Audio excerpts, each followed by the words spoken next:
And a wrap there of some of the major stories making the rounds across the African continent. But tonight, the Economic Community of West African States, ECOWAS, says terrorism, violent extremism and unconstitutional changes in government are amongst the factors fueling instability in the West Africa sub-region. While the community at its 64th ordinary session of the Authority of Heads of State and Government ordered the ECOWAS Commission to intensify collaboration and sub-regional counter-terrorism initiatives such as the Accra Initiative to contain the growing threats within the region. Also, what does the sub-regional body ECOWAS intend to do going forward in terms of intensifying its activities to check the growth of violent extremism and also political tension in the sub-region? Joining us now is Ambassador Abdel Fattah Musa, the ECOWAS Commissioner for Political Affairs, Peace and Security. We'll also be having shortly Paul Ejime, who is a global analyst, joining us from London. Thank you so much, gentlemen,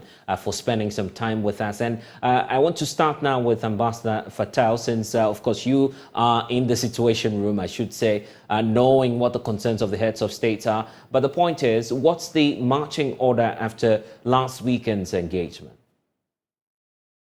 No, thank you, Blessing. Thanks for having me.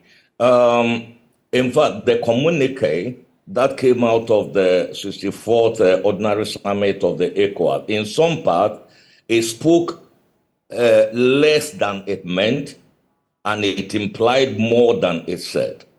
But let me just give you the highlights of it. On the situation in Niger, the authority has in Niger that ECOWAS has set up a committee of two heads of state, the heads of state of Togo, for Nyasingbe, and the heads of state of Sierra Leone, Julius Maada Bio, to be supported by representatives of President Tinubu, the chair of the ECOWAS Authority of Nigeria, and also the president of Benin, his representative, to go there and then tell them clearly that ECOWAS is demanding two things. One, the unconditional liberation, freedom for President Mohamed Bazoum and his family. Number one, unconditional. And then number two, for the junta to accept a short transition. So the authority will, this delegation will give them, they already know what to offer them, the short period that they want to offer them. If they accept, then progressively, ECOWAS will reduce the tensions. They will ease the tensions as we go along. There are wide-ranging sanctions on the country, including border closure, targeted sanctions, travel bans, and then all that. And the heads of state have also not removed the threat of the military option, but they have downplayed it now. In fact, I was about going there because that's what's stoking a lot of controversy. I recall speaking to you here in Accra, of course, on the back of the ECOWAS military chiefs meeting, when you disclosed to the world that you were going in militarily. By putting out this statement, it appears that you're backtracking and now willing to engage the military junta. They've won, isn't it?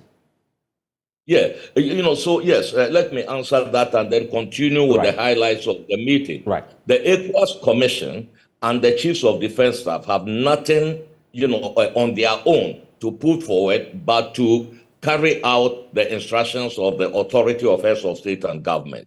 So if you remember very well, in Accra, and when you interviewed me, I told them anytime the heads of state gave the other order, the military was ready to go in. Right? Since then, the heads of state have decided to have a change of heart, step down the military option. And I think it is due to a number of factors, not less the realization that that option has become very unpopular.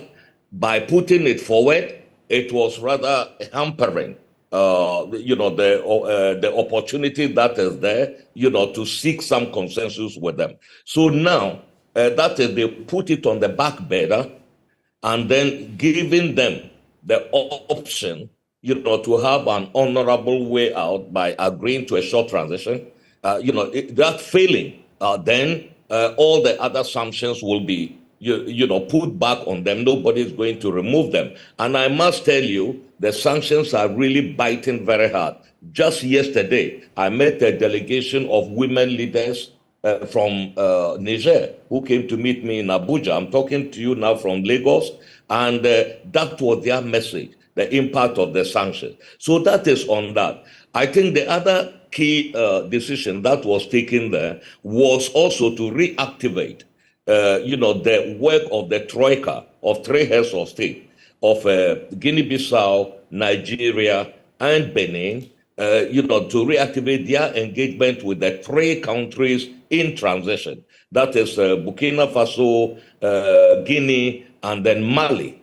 And, to add a sweetener, because so far the three countries have shown a lot of reluctance in engaging ECOWAS since the authority imposed targeted sanctions on key leaders of the three transition. So this summit removed those sanctions as a way of encouraging them, to meet, that committee that is going there. So right. That is on the two countries. But the other major decision that was taken was to resume the reactivation of the ECOWAS standby force in its kinetic mode in order to confront terrorism, kinetic, in the region. Right. And I heard you, in your, a summary of the meeting, you talked about collaboration with sub-regional initiatives such as the Accra Initiative and the Multinational Joint Task Force. The understanding is that what the Accra Initiative is doing against the backdrop of the southward drift of terrorist threats toward the coastal countries is that, in fact, the Accra Initiative is carrying out delegated responsibility of the region. Right. And that kind of relationship. Right, and there's more to explore with you. Just hold on for us. Also joining us is Paul Ejime, who's also listening to your explanation now. And Paul is joining us from London. Of course, the point about, what ECOWAS has been doing to fight all of these threats. Now we have the commissioner explaining what their approach is. Are you satisfied that indeed last weekend's meeting has been fruitful? So blessed. Even if they were doing, great, I think there's always room for improvement.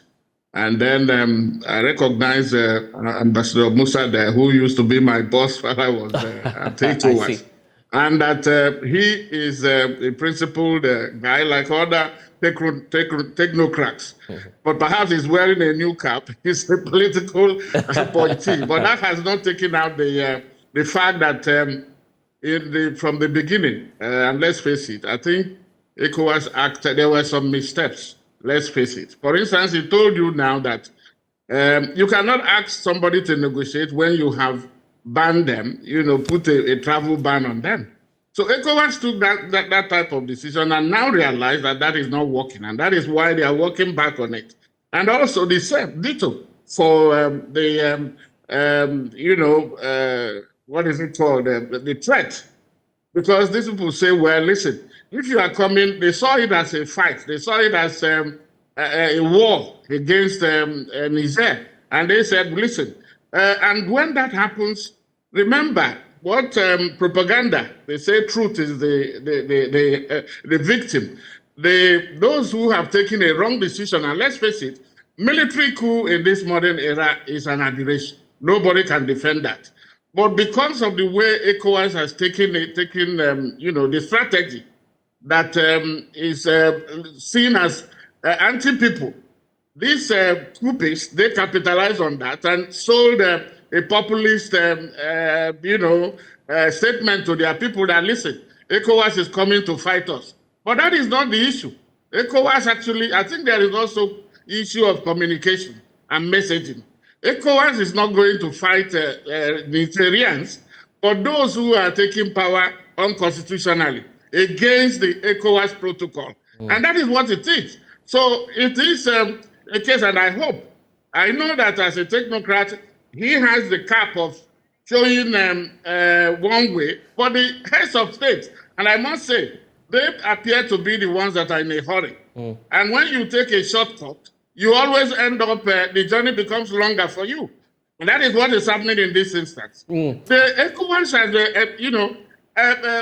covered itself in glory in ending similar crises. Even in Niger itself, in 2009, when the president there, Tanja, tried to dissolve parliament, it was Ambassador Musa was there in ECOWAS, and they know what they did to make sure that that decision was rescinded. And there have been places where coups have happened before, but ECOWAS has been on top of the game. Unfortunately, the political leaders are the ones dragging ECOWAS backwards. I must say that. And I hope that the Musas in that organization will please bring them back to those strategies and to ECOWAS glory days, when they were using the instruments that is available to make sure that everybody was brought online. I see. And Ambassador is still with us. Ambassador, so what would be your response to these concerns and how you're going to deal with that going forward? No, that is it.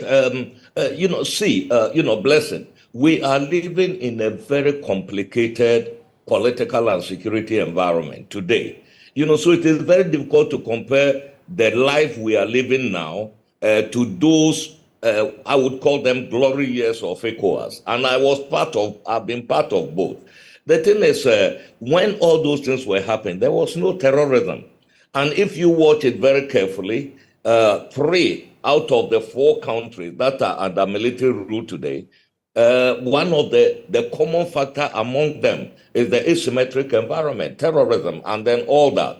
The multilateralism is also there, in that anybody who does anything wrong, the international community cannot universally hold them responsible, because they will always have allies, either for good or for bad. Right. And then there is social media today, with an explosion of it, which was very different then. So there are all those, and ECOWAS has to take all this into consideration. That is why the summit also decided that ECOWAS should undertake deep reflection on the relationship between elections, democracy, development, and the insecurity that we are facing today, and come out with actionable, a solution to what we are facing today. And we expect the media, we expect the intellectuals, and we expect my good friend Paul Ejime and others to join in this reflection, actually to help ECOWAS to come up with how do you deal with the current iteration of global threats that we are, facing in the continent today. That is one. There is also the summit also took a decision to hold an extraordinary summit on unconstitutional changes of government. That is another way of, also bringing all these issues together. The governance deficits that we are facing in the region, the instances of sitting heads of state not being very truthful to their own constitutions or ECOWAS protocol. That is an issue that we have to deal with. Right. We have to face head on. So those are, I think, some of the things that we are talking about. We at the commission provided the heads of state with very clear indication. We said in Senegal, less than 4 months to the elections, the president has dissolved the electoral commission, the autonomous electoral commission, Senat. I was in Dakar just about a week ago. All the parties felt the Senat plays very little role, unlike something like the Electoral Commission of Ghana or the Electoral Commission of Nigeria, which is solely responsible for electoral processes. But we said it is a matter of principle. Right. Less than 6 months to the elections, you cannot. But if you read the communique very well, they are urging Senegal to try to abide by the tenets of the ECOWAS protocols. And I think that is an indirect way of saying it. In Guinea-Bissau, the parliament was dissolved by the president, and the constitution clearly states that less than 12 months after election, you cannot dissolve the parliament. That is also an issue. And today we are dealing with that mini crisis in Guinea-Bissau. And we have to deal with all of them. So there are challenges with sitting presidents, and there are also challenges with adventurers, military adventurers. And the ECOWAS Commission and you and me find ourselves in the middle of this tension. And we're hoping that in the coming days there'll be more peace in the SAB region. We're grateful, Ambassador Fatal, for joining us in this conversation. And just before we move on, Apology, your final thoughts as we conclude this conversation? Yes, blessed. And then the commissioner and the ambassador, hit the nail on the head that we cannot, on one hand, be very proactive in condemning military coups when we are not dealing with those, he talked about sit tight and those who are committing constitutional ballot coups and then political coups by changing the constitution and annulling or dissolving the parliament. These are coups by themselves, and ECOWAS should be seen not to be hard on one and then very, treating one as with kid gloves. He knows that ECOWAS needs now to be tough, take tough decisions. Let the commission and the heads of state speak with one voice. Right. Not when the commission is saying something else, the politicians are running, they have personalized democracy, through authoritarianism. And they cannot work until they all speak with one voice. I agreed that, life has evolved, liberal democracy and all that.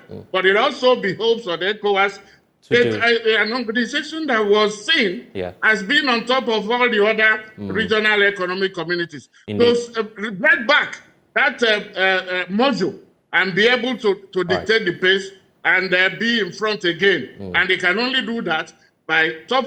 You have to come hard on those who are involved in anti-democratic, whoever they are, whether they are heads of state or the soldiers. All right.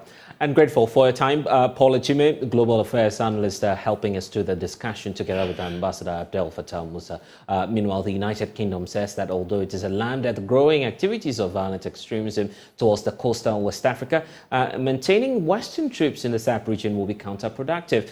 Well, I caught up with James Heapy, Minister for the Armed Forces of the United Kingdom, who disclosed to me that the UK and its allies will rally donor support for homegrown solutions in the SAP region. It's as though the entire West Africa sub-region is experiencing some threats, I believe. Definitely. And there's, the reality is that organizations like Al-Qaeda and Islamic State are alive and well and are growing in their ability to threaten the Western interests, the interests of our allies and partners across Africa. And in the Sahel, we have seen the amount of violence increase and move southwards over the last 2 or 3 years.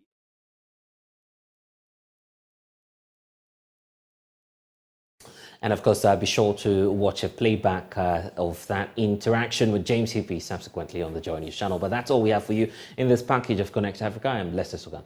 Log on to myjoyonline.com for more stories.